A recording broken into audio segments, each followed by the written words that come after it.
Hi everyone, it's Lavinia and welcome. In today's video, I'm going to share a Zentangle tutorial with you. And this one is called Balo. And I hope I'm pronouncing the CZT's name correctly. I'm not sure. Sinya Su, perhaps? But this is a pretty Zentangle and I thought I would go ahead and share it with you here in my journal. This one I was testing out. It's called Nova, just because Lavinia Nova, so I wanted to test that one out. But this is going to be the one that I'm going to be sharing in this particular video. So I have here my 4B pencil, and I think I might be using this Artist Loft, the 0.5, and I might go a little bit narrower, but I just use this 0.5 in this sample.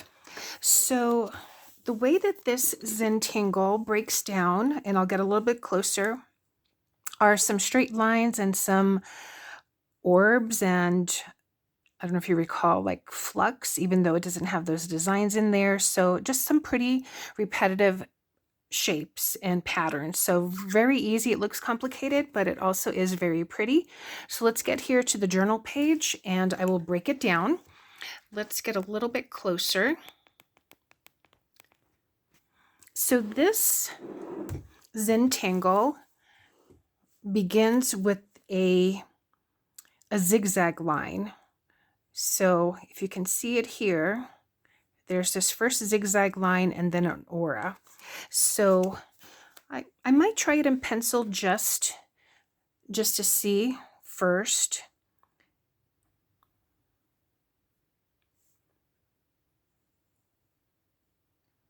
I'm trying to see if I can somewhat be even. But if it's not, that's okay. I mean, this one already looks larger than that one. And now I'm just going to give it that aura. And aura is just sort of like mirroring, giving it an outline. Again, not perfect, but that's okay. I'm just going to now ink that in. So that was just sort of to give you an idea. But again, if it's not perfect, there is no perfection in Zentangles and there are no mistakes in Zentangles. And you can see even as I go over these lines, I'm not necessarily going over the same pencil line. And if it's a little bit crooked, that's okay, because in the end, it still turns out really pretty. All right, so this is the base of it. Now the next thing we're going to do are add the vertical lines. So we're going to start with the top one, coming down to the edge. So going to start here, and I am going to come down to this line. So just take your time, make them as thick or as thin as you'd like.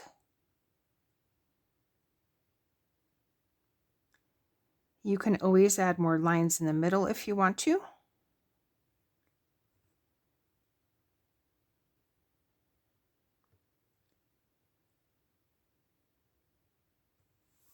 So we're following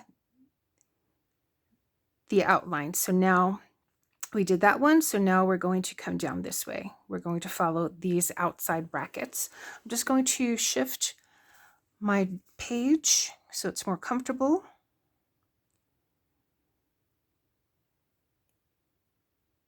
And again, you're just giving it an aura. You're just repeating that same pattern and that outline. Okay, so we have that. Now I'm going to continue this way to follow this line.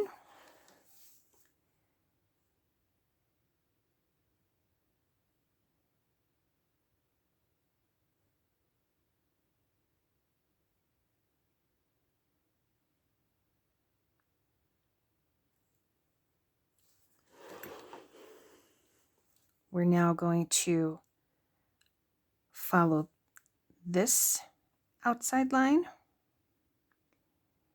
giving it that aura.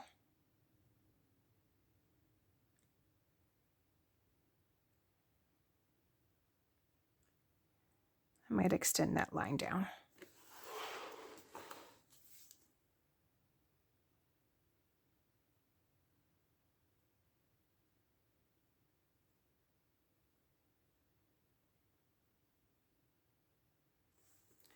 And the last one.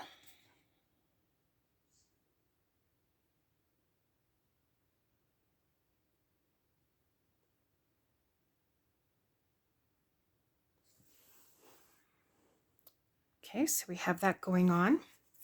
Now the next thing we're going to do, it's probably a little bit hard to see it on here, but we are going to create these semicircles from each point. So I think what I'll do, maybe I'll start with this middle one. So I'm going to create this arch that comes to that point. The same thing here, I'm going to create this arch that comes to that point. This one is going to sort of continue on, but I am going to create that arch. For me, it's a little bit easier to start with the full one first and then continue. Now this might be a full one, so, and again, they're different sizes and that's okay. It just depends on your initial zigzag, and when I did create that, this one had already looked larger than the other one. And then that one might continue on that way. So now you have this. And now the next thing we're going to do is create these little flex shapes, these petal shapes. And for me, it was easier to start with that, where that valley is, and come up first and then create the other ones, but whatever is more comfortable for you. So for example, I'm going to start here. I am going to come up, touch that, and come on down and give it that petal shape. And then I'm going to start from here, give it that petal shape, come on down, and then the same thing. And then from here, I will come up, curve around that, and come down. There's still more space here. And then where these spaces are, we're going to ink that in. And one of my favorite things is inking in. I don't know if there's just something calming about it.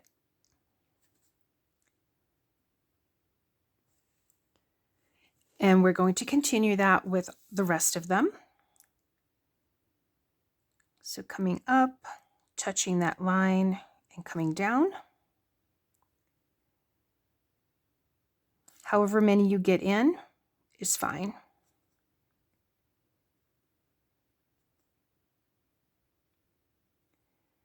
Because it just depends on how large those spaces were. Now this one, perhaps be half of one there. That is the wind, if you can hear it outside. We may be getting perhaps some snow or sleet this week, we'll see. And here perhaps there might be one that comes up that way.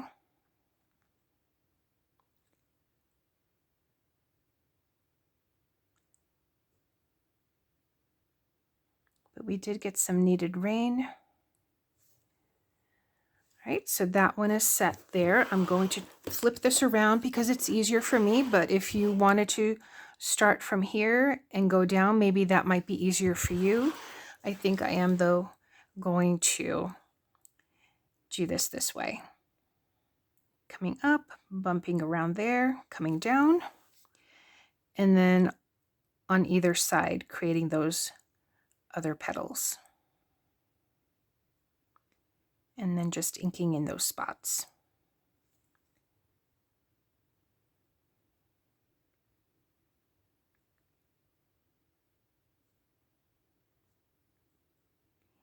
If you wanted to add additional tangulations, like make it flex where you put that flick and maybe dots or orbs or spirals, of course you can. Make it your own. This is just the essence of, I think it's Balo. And I read as far as for where the idea, I like reading that, where the tanglers or the CZTs create their, I came a little bit crooked, their tangles, and this happened to be from a bracelet. So this was the woven part, and then there were beads. So she took that pattern that she saw in a bracelet and decided to create a Zentangle from it. So sometimes just look around. There may be patterns that you see in buildings, in nature, and you might create your own Zentangle. All right, so now we have this, and we're coming up towards the end. So now we're just going to add these little orbs all around. So I might want to start, I think I'll start here. You can make them as big or small, you know, whatever size you'd like.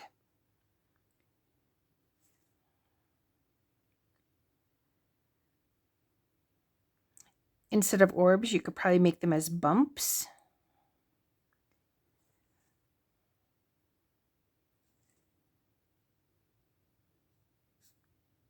I'm going to come here and put that there.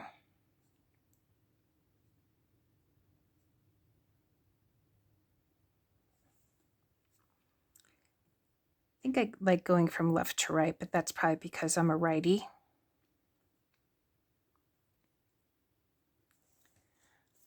And then here on this side,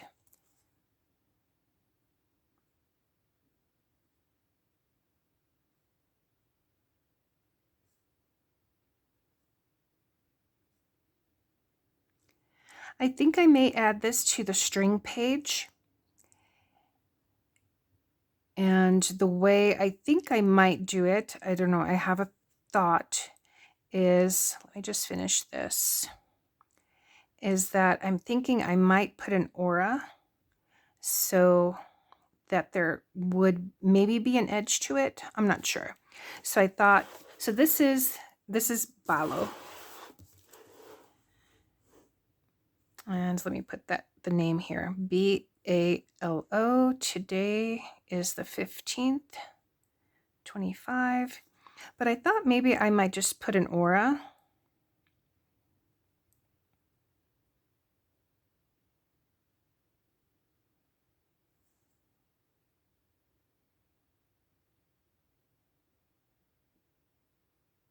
So just all around that, because I thought maybe I could do another, I don't know how it would work on the string page. And it may make these just a little bit smaller if some of these spaces are too big. But I thought maybe if I had the aura, I could maybe put, or unless I could probably go this way rather than this way, and do, you know, and make it that way. Let me see. Oops, going the opposite way. So for example, I could put maybe a couple of Zentangles in some of these larger spaces with this one. So I'll have to test that out and see. But this again is Balo. So here it is a little bit smaller, and then here you can see a little bit larger. And again, if you wanted to add some additional decorations, tangulations in there, you know, go ahead and make it your own. You of course can. Maybe you could put a, you know, if you did the aura, then you could maybe do some additional designs on the outside, add additional, like henna drum could fit in here. I think that would be nice if you had a larger page. But that is it. Thanks so much for watching, everyone. Take care, and I will see you in the next one. Bye.